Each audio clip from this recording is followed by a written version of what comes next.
पत्नी का भूत। एक आदमी की पत्नी अचानक से बहुत बीमार पड़ गई। मरने से पहले उसने अपने पति से कहा, मैं तुम्हें बहुत प्यार करती हूँ, तुम्हें छोड़कर नहीं जाना चाहती। मैं नहीं चाहती कि मेरे जाने के बाद तुम मुझे भुला दो और किसी दूसरी औरत से शादी करो।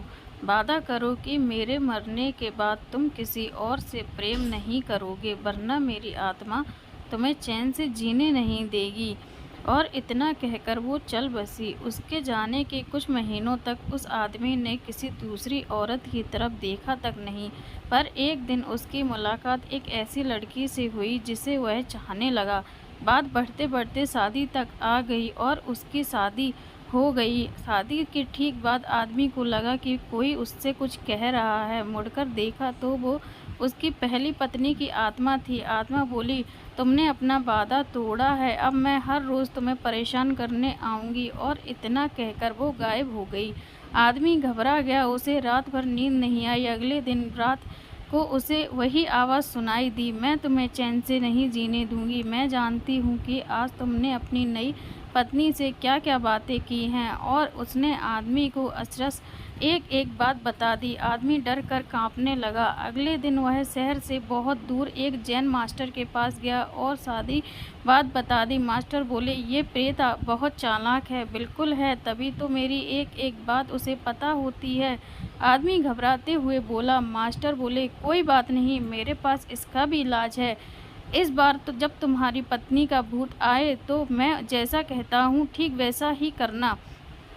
उस रात जब आत्मा वापस आई तो आदमी बोला, तुम इतनी चालाक हो, मैं तुमसे कुछ भी नहीं छिपा सकता और जैसा कि तुम चाहती हो मैं अपनी पत्नी को छोड़ने के लिए भी तैयार हूँ, पर उसके लिए तुम्हें एक प्रश्न का उत्तर देना होगा और अगर तुम उत्तर न दे पाई तो तुम्हें हमेशा हमेशा के लिए मेरा पीछा छोड़ना होगा। पत्नी का भूत बोला, मंजूर है, पूछो अपना प्रश्न। आदमी ने फौरन जमीन पर पड़े बहुत सारे छोटे छोटे कंकड़ अपनी मुट्ठी में भर लिए और बोला, बताओ मेरी मुट्ठी में कितने कंकड़ हैं। और ठीक उसी समय भूत गायब हो गया। कुछ हफ्तों बाद वो एक बार फिर से जैन मास्टर के पास उनका शुक्रिया अदा करने पहुंचा।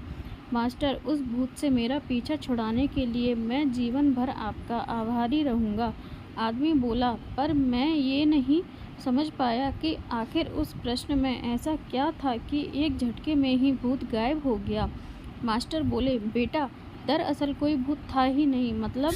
आदमी आश्चर्य से बोला, हाँ, कोई भूत था ही नहीं। दरअसल दूसरी शादी करने की वजह से तुम्हें एक अपराध बोध महसूस हो रहा था और उसी वजह से तुम्हारा दिमाग एक भ्रम की स्थिति पैदा कर तुम्हें भूत का अनुभव करा रहा था। मास्टर ने समझाया, पर ऐसा था तो वो मेरी हर एक बात कैसे जान जाता था? आदमी ने पूछा।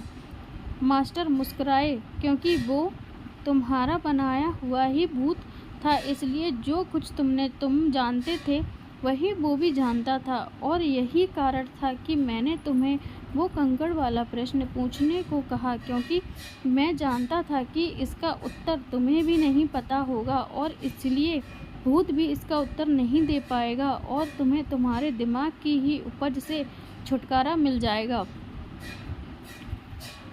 आदमी अब पूरी बात समझ चुका था।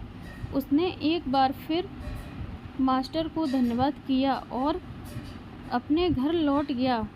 फ्रेंड्स, कई बार हमारे मन में भी किसी पुरानी बात को लेकर एक गिल्ट फीलिंग्स रह जाती है। कहानी में भूत का आना उसी तरह की फीलिंग का एक एक्सट्रीम फॉर्म है, पर अधिकतर मामलों में हम किसी पुरानी घटना को याद कर अफसोस करते हैं और कभी कभार खुद पर क्रोधित भी हो जाते हैं। ऐसा बार बार करना गलत है। अपने भूत की वजह से अपने भविष्य और वर्तमान को बिगाड़ने में कोई समझदारी नहीं है। इसलिए अगर आप भी किसी पुरानी घटना की वजह से अपराध बोध महसूस करते हैं तो ऐसा ना करें। गलतियां करना मनुष्य का स्वभाव है, सभी करते हैं। आपसे भी हुई तो कोई बात नहीं, उस घटना को पीछे छोड़ें और अपने जीवन को सार्थक बनाए की दिशा में काम करें, पर क्या भूत सच में होते हैं? यह एक ऐसी बहस है जो सदियों से चली आ रही है। जहां करोड़ों लोग मानते हैं कि भूत सच में होते हैं, वहीं बहुत से लोग ऐसे भी हैं जो भूत या आत्माओं के अस्तित्व को लेकर सहमत नहीं हैं। खैर, जो भी हो, अक्सर हमें भूतों से जुड़ी कुछ घटनाओं का जिक्र सुनने को मिल ही जाता है, और अगर बताने वाले की माने तो ये घटनाएं सच्ची होती हैं। तो आइए हम ऐसी ही कुछ सच्ची